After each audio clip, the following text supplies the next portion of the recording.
Estamos de volta para a segunda parte da Comissão Executiva. São hoje convidados Alexandra Mota Pinto, Raul Vaz, diretor executivo do Económico TV, e também Paulino Brilhante Santos. Os empresários portugueses estão contra a queda do governo e esperam que esta instabilidade política acabe. Numa sondagem feita pelo Económico, os gestores dizem que este é um mau orçamento, mas que a melhor opção para Portugal é manter o Executivo e melhorar o documento na Assembleia da República.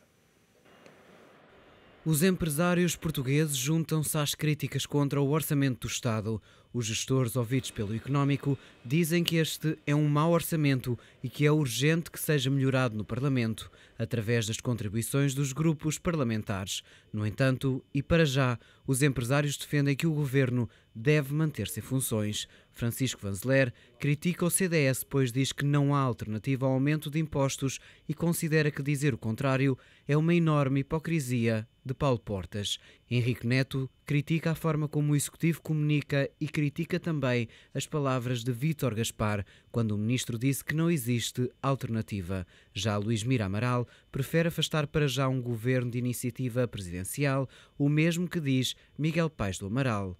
A ideia geral é que o governo deve assim continuar, mas com um orçamento melhorado. Na mesma linha surge um comunicado da CCP. A Confederação diz que desta forma 2013 vai ser um ano desastroso para as empresas. A elevada carga fiscal ameaça o mercado interno e pode levar o país para uma espiral recessiva sem precedentes. Regressamos ao debate sobre o orçamento para 2013. Alexandre, parece muitas vezes, nesta opinião de grande parte dos empresários, que querem um pouco sol na eira e chuva no naval. Não querem este orçamento, mas querem o governo, não querem uma crise política, mas de facto não querem pagar mais impostos. De facto, quem é que tem razão nesta situação? Infelizmente, as circunstâncias políticas levam a esse comportamento, enfim, de vários autores, de um certo equilibrismo, não é? E pecando um pouco na análise dos factos políticos, que há pouco foi feita pelo Raul, uma expressão que ele utilizou, enfim, para caracterizar o comportamento do CDS-PP, é de que o CDS-PP já não obedeceria ao dono. Eu acho que o problema, e portanto depois estive com a maior atenção a seguir a análise, que me parece corretíssima, daquilo que se está a passar, mas é que o que se retira da análise que fez é que o problema é que esta posição contraditória que há parece resultar do facto do CDS obedecer ao dono. Ou seja, a ideia com que nós ficamos é que quando aparece o vice-presidente do CDS-PP a criticar publicamente o orçamento, ele não o faz sem falar antes, e desculpe eu voltar a utilizar a expressão que utilizou, com o dono, ou seja, sem falar antes com o Dr. Paulo Portas. Parece que é uma estratégia pré-definida. Parece-me claramente. Portanto, parece-me claramente que há uma estratégia de haver uma demarcação pública das medidas mais difíceis que são feitas pelo Governo, para que o CDS, no futuro, não tenha que arcar com as consequências políticas e eleitorais de medidas impopulares, e, ao mesmo tempo, e em último termo, não assumir a consequência, enfim, dessas críticas, justamente para não ter a responsabilidade de uma crise política. Portanto, há esta posição de equilibrismo político que eu acho que é orquestrada internamente. Embora, e há um aspecto que eu aí acho que tenho esta ideia do que conheço do CDS-PP, é que há uma divisão mais interna relativamente, e que está já desde a origem da coligação, relativamente à participação do CDS-PP neste governo. A ideia que eu tenho é que há uma corrente dentro do partido que sempre defendeu que o partido não deveria ter entrado para esta coligação, porque já se previa que seria uma difícil, é um governo muito impopular, e devia ter antes seguido um esquema de um acordo de incidência parlamentar. Agora, o que eu acho é que essa tensão interna é uma tensão que é orquestrada, juntamente com o líder, e que lhe é muito conveniente. Politicamente lhe é muito conveniente. Portanto, esta atitude, enfim, para utilizar outra imagem que utilizei há pouco, do agarrem-me que eu mato, mas depois é muito importante, porque as duas coisas politicamente poderão ser proveitosas, quer a atitude da crítica, quer depois o não fazer nada, não é? Que é porque dá uma postura responsável. E, portanto, eu acho que é algo que é orquestrado. Eu o que entendo em relação a este orçamento, é óbvio que ninguém gosta deste orçamento, porque é um orçamento que aumenta a imensa carga fiscal. E a crítica que se pode realmente fazer ao Governo é que o Governo já teve algum tempo para fazer programas, enfim, plurianuais de redução de despesa. A ideia com que nós ficamos, quando são feitas reduções de despesa, é que, e se calhar é uma ideia errada, mas a ideia que transparece para a opinião pública é que elas são sempre feitas à última da hora, quando se está a preparar o orçamento. Enfim, realmente devia haver um programa para toda esta legislatura, enfim, não sabemos se a legislatura vai ser completa, mas devia haver de redução da despesa ao longo da legislatura. E realmente não é fácil reduzir a despesa pública. Por exemplo, no mapa que consta do relatório do Orçamento de Estado, para dar uma ideia, em relação a despesas com o pessoal, enfim, há uma redução de 727 milhões de euros. Mas há aqui um item desta redução, que são medidas transversais de racionalização de custos com o pessoal. 297 milhões de euros. Onde é que o Governo foi buscar, portanto, esta redução desta despesa? Por um lado, com a caducidade dos contratos a prazo, parece que é isso. Mas, por outro lado, com a diminuição do abono para deslocações e dos subsídios para residência, portanto, dos titulares de cargos públicos. Diminuição também, isto está tudo no relatório do Orçamento do Estado, das subvenções que os trabalhadores têm com horas extraordinárias, o que faz sentido, aliás, porque já foram reduzidas no setor privado, com a revisão do Código de Trabalho, portanto não faria sentido que não fossem reduzidas no setor público.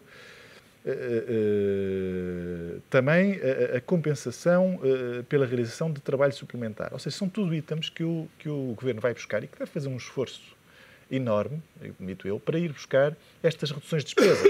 E, portanto, eu percebo que o Ministro das Finanças, quando é colocado perante os deputados da maioria perante a necessidade de reduzir despesa e pelo facto deste Governo realmente privilegiar o aumento da receita em relação à diminuição de despesa, dizer, olha, então os senhores digam onde é que eu posso, façam propostas sustentadas.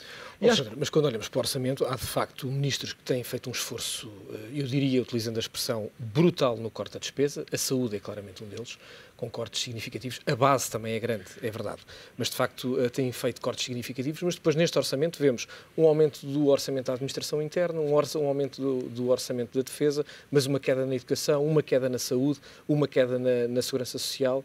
De facto, há aqui uma lógica que não se percebe para a maior parte das pessoas. Porque é que os ministérios que são, digamos, chave de uma sociedade sofrem cortes muito significativos e, por exemplo, a administração interna e a defesa aumentam o seu orçamento nesta fase. Pois, realmente isso é uma contradição. Enfim, eu penso que isso não deveria acontecer neste momento. Não se compreende que isso aconteça. Por exemplo, que a defesa possa, neste momento, aumentar. A não ser uma lógica de tentar manter menos altas determinadas vozes, nomeadamente ao nível das polícias e também dos militares. É uma perspectiva, enfim, que sinceramente não me tinha ocorrido. Não sei se será esse o motivo. Pode acontecer que aqueles setores, enfim, da administração pública tenham sofrido mais nos últimos anos e agora se queira compensar um pouco. Por outro lado, penso também que no montante global do Orçamento do Estado não representam muito. Portanto, o grosso da despesa está nas outras áreas, na área da educação, da saúde, etc. E, portanto, isso poderá explicar essa medida. Seja como for, há uma contradição que não deve existir quando se faz um esforço de redução de despesa. Esse esforço deve ser um esforço quase cego, não digo mesmo cego, mas quase cego, no fundo, e, portanto, não podem haver essas contradições. Raul, relativamente a Cavaco Silva, relativamente ao Presidente da República, há muito que ouvimos Cavaco Silva dizer que já não é possível mais austeridade. Desde o último Conselho de Estado, Cavaco Silva tem estado relativamente menos presente do ponto de vista desta crise. Que papel cabe ao Presidente neste momento?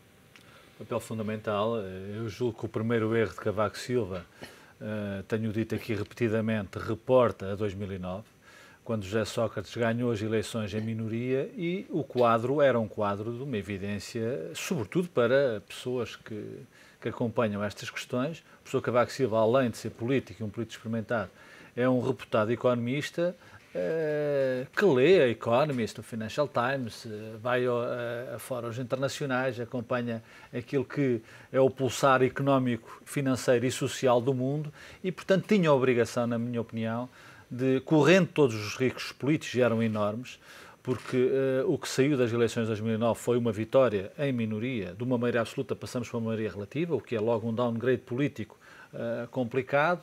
Havia uma relação pessoal e política absolutamente inconciliável entre o engenheiro José Sócrates e a doutora Manuela Ferreira Leite, ainda líder do PSD, que se manteve durante os meses até à aprovação do Orçamento de Estado. Imagine-se o que é que isto tem de engraçado. Mas dizia-te eu que era a exigência do Presidente da República ver o presente para prevenir o futuro.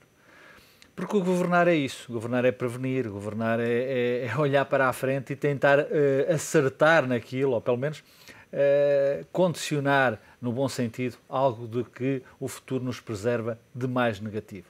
Cavaco Silva preferiu fazer de contas que nada de novo tinha acontecido. Tinha acontecido, de facto, uma crise económica no mundo que era evidente, que os países as economias mais abertas e mais débeis da União Europeia e da zona euro, particularmente, iriam ter dificuldades acrescidas no futuro. Era também uma evidência. E não era preciso ouvir recorrentemente o professor Medina Carreira, todos os economistas diziam isso. E era evidente que o governo Sócrates dificilmente chegaria ao fim. Aliás, o que veio a não acontecer. Portanto, a exigência do professor Cavaco Silva era chamar as partes e dizer, meus senhores, entendam-se se querem entender entre si, ou então os partidos têm que encontrarmos aqui uma solução politicamente consistente para enfrentar esta dificuldade que está aí. Não o fez. Percebe-se que o não tenha feito, havia um processo de reeleição ainda em curso de si próprio, e, portanto, eu aceito com alguma generosidade que esse elemento tenha tido algum peso na sua decisão pessoal e política. Tem menos tempo agora, porque ninguém tem dúvidas sobre aquilo que estamos a viver, de muito mal para os portugueses, ninguém tem dúvidas sobre aquilo que vamos viver de pior ainda em 2013, e há dúvidas sobre o futuro da zona euro e até da União Europeia. Quer dizer, o Prémio Nobel atribuído o Prémio Nobel da Paz atribuído à União Europeia tem um significado político que só não vê quem não o quer, ou seja, é dizer ao mundo e à União Europeia que isto é um projeto que vale a pena, mas que está em perigo. Portanto, que pode haver convulsões sociais na Europa que podem degenerar em convulsões políticas muito sérias e convulsões de uma guerra financeira que está em curso e que pode ter consequências inimagináveis. Eu só queria acrescentar ao que o Raul está a dizer o seguinte, é que o professor Cavaco Silva nunca governou em tempos de austeridade. E, portanto, não sabemos como é que ele conviverá com esta... Aparentemente não convive bem, o que se percebe, porque é um homem que tem uma vida política de 30 anos e para bem de si próprio. E dos portugueses foram 30 anos de, apesar de tudo, desenvolvimento económico e de abastança. Não é? Mas também não se pede ao professor Cavaco Silva que governe, pede-se ao professor Cavaco Silva como chefe de Estado que facilite uma solução e que ponha as instituições, ou que imponha mesmo uma solução. Eu acho que ou que imponha mesmo. O tempo de facilitar a solução já passou. Sim, que imponha uma solução. Estamos no limiar do tempo da imposição de uma Essa imposição, solução. perante o cenário, pode passar por um governo de iniciativa presidencial? Um governo que se chama o que se chamar, que tem que ter o apoio dos partidos políticos. E dos partidos políticos, porque os partidos que assinaram, nós temos que ter outro ponto aqui em consideração muito... Nós temos um acordo assinado com o Banco Central Europeu, a União Europeia, a Comissão Europeia e o FMI a dizer este projeto é o projeto que a gente quer. Ou seja, este é o projeto que a gente politicamente, económica, financeira e politicamente quer cumprir. Mas precisamente um dos riscos que eu vejo neste orçamento, se me permite a interrupção, é o seguinte... é que este orçamento, acompanhado com a desastrosa comunicação do Governo com a história da TSU, etc., sim, desastrado. O grande risco desta política, deste Governo, tem sido fazer com que a austeridade necessária, que é necessária em qualquer contexto, faça com que os portugueses comecem a pôr em causa a austeridade em si mesmo. Sem dúvida. Não é esta austeridade exagerada que deve ser, que a meu ver é criticável e deve ser criticada, que está em causa. Agora, nós arriscamos a criar um clima em que os portugueses deixem de compreender e de aceitar a necessidade de toda e qualquer austeridade. E perante esse cenário mesmo seria da austeridade razoável e necessária. E perante esse cenário, a solução seria encontrar uma espécie de Mário Monti em Portugal? E perante esse cenário, a solução poderia ser, por parte do Presidente da República, encontrar uma espécie de Mário Monti, alguém que um tecnocrata conseguisse reunir PSD, PS, CDS, por exemplo? acho que essa solução seria uma entre outras possíveis, embora eu deva dizer que eu não gosto muito dessa história dos governos de iniciativa presidencial que em Portugal têm dado muito mau resultado. E Messi há um. Tem dado muito mau resultado. As circunstâncias também tiveram. E vejo muito poucos cidadãos em Portugal com o perfil de exceção do professor Mário Monte. E além de tudo, o país vive uma situação diferente. E desvalorizar ainda mais os partidos numa altura em que o populismo, com a indignação justa das pessoas, que é uma indignação justa e compreensível, não critico a indignação popular, longe disso. Acho que é uma indignação justa, compreensível, razoável, atendível. Agora, o problema é que é uma indignação que se vira contra o sistema político em geral, contra os políticos em geral, contra o sistema constitucional em geral, e no limite pode virar-se contra a democracia em geral, o que começa a ser preocupante. E aí desvalorizar os partidos e falar em governos de iniciativa presidencial, apelar a independentes providenciais e salvadores, acho que é irmos por um caminho arriscado. Eu preferia valorizar a ação dos partidos e preferia remeter a responsabilidade para os partidos com uma imposição presidencial forte, obrigando os partidos a entenderem-se, em vez de estarmos a falar de um São Sebastião Mário Monte ou algo assim. Os partidos na solução presidencial terão sempre que aprovar o orçamento desse governo. Claro. E terão que aprovar o governo. Não ficam, têm uma palavra a dizer na Assembleia da República. Agora, o que eu acho é que realmente, independentemente da solução política que seja encontrada, o que é preciso, e que decorre, aliás, do que estava a dizer, é que o prazo do tal contrato que foi assinado fosse prorrogado. Isto é, que isto não fosse uma cura, digamos assim, uma terapia em tão curto prazo e tão intensa. Isto é, que o prazo fosse maior e que, portanto, a austeridade fosse em doses mais equilibradas, mais ponderadas. Quer dizer, eu acho que isso é que... O Dr. Vítor Gaspar deve ter apanhado um tremendo susto. Isto é uma mera especulação e também isso pode justificar aquilo que se está a assistir com a avaliação da Troika, que deve ter corrido muito mal. A Troika chegou cá e é fácil adivinhar que olhou para as contas da execução orçamental de 2012 e disse: isto é uma brincadeira. Quer dizer, afinal, os senhores não são capazes de cumprir, porque não fomos capazes de cumprir. Mas se foi essa a avaliação da Troika, é injusto, porque o Dr. Passos Coelho e o Dr. Vítor Gaspar não cumpriram, porque aqueles objetivos da Troika não são possíveis de ser cumpridos. Sim, mas isso é o contrato. Não são possíveis de ser cumpridos. Mais uma vez, o professor Cavaco Silva também tem responsabilidade. Isso foi o contrato. E a responsabilidade não é do governo português, a responsabilidade é da Troika, que impôs um caderno de encargos que sabia à partida ser impossível de ser cumprido. E de quem o aceitou, Está bem, há sempre duas partes. O Dr. Catroga disse a semana passada que se soubesse o que sabe hoje, enfim, também é fácil acertar no Totobola à segunda-feira, mas se soubesse o que sabe hoje, não tinha pedido 4 anos como pediu, lhe deram 3, mas tinha pedido 5 ou 6. Claro. Mas quem negociou esse contrato foi o Partido Socialista, que era governo, com o PSD e com o CDS, bem entendido. Portanto, são esses senhores e esses partidos, eu diria esses partidos, que o Presidente da República deve chamar à responsabilidade e certamente encontrará, se o Dr. Pedro Passos Coelho, o Dr. Paulo Portas e o Dr. Vítor Gaspar não são capazes de se entender, há portugueses nesses partidos.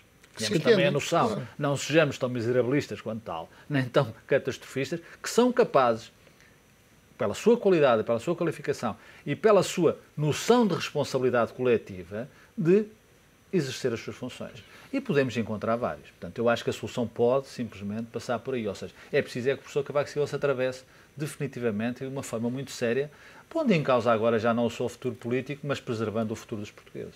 Raul, mas olhando para aquilo que tem sido o percurso de Cavaco, não é previsível que tal aconteça? Pode ser obrigado. Não é nada previsível. Ele não deve dormir. Por inclinação natural, deve dormir muito mal, deve dormir muito mal. Já nem as leituras da Economist ou serão lhe valerão muito. Agora, é evidente que talvez também... um destes dias o Economist tenha um artigo a recomendar que faça isso. Agora, também que acredito que sei que sabemos todos que o professor Cavaco Silva é um político experimentado, é um economista com um modelo na cabeça, um social-democrata, embora neste momento não seja essa a linha preponderante, e eu julgo que não tenho também qualquer espécie de dúvida, um português responsável e, portanto, em última instância, acho que saberá exercer as suas funções. Eu diria mais, eu acho que neste momento, face àquilo que se ouve, em Belém, já existe uma agenda para a gestão da crise política, se ela acontecesse. Portanto, eu penso que o professor Cavaco Silva, juntamente com os seus assessores, neste momento já sabe, ou já terá uma ideia do que fará se houver uma crise política. Portanto, isso não tenho dúvidas nenhumas em relação a isso, até já porque ele é falou muito com o previdente. Dr. Rico, o Dr. António Costa, com o Dr. Carlos Costa. Pois, isso Mas era, com bom, não me atrevo a mas dizer. era bom era que a crise política a acontecer, e aí é que eu divirjo um bocado da opinião geral, a acontecesse mais cedo do que tarde. Se é que a crise política não está já a acontecer. Pois se é que não está já a Paulo acontecer. Brilhante Santos, estamos Se é mesmo em Paulo cima do Portas, nosso tempo. Apesar de, num momento de alguma lucidez, não digo, eu vou-me embora e o partido fica. Há sempre essa possibilidade, de sacrificar-se pessoalmente para valorizar o coletivo. Se me permites, arriscaria o mesmo comentário relativamente a Cavaco Silva, daquilo que conhecemos Paulo Portas, também não é muito previsível que tal aconteça. Raul Vaz, Alexandre Mota Pinto, Paulinho Brilhante Santos. Foi um prazer contar com o vosso lúcido comentário nesta Comissão Executiva. É o ponto final da Comissão Executiva, um programa feito em colaboração com a Ordem dos Economistas, que regressa amanhã. Aproveite este dia.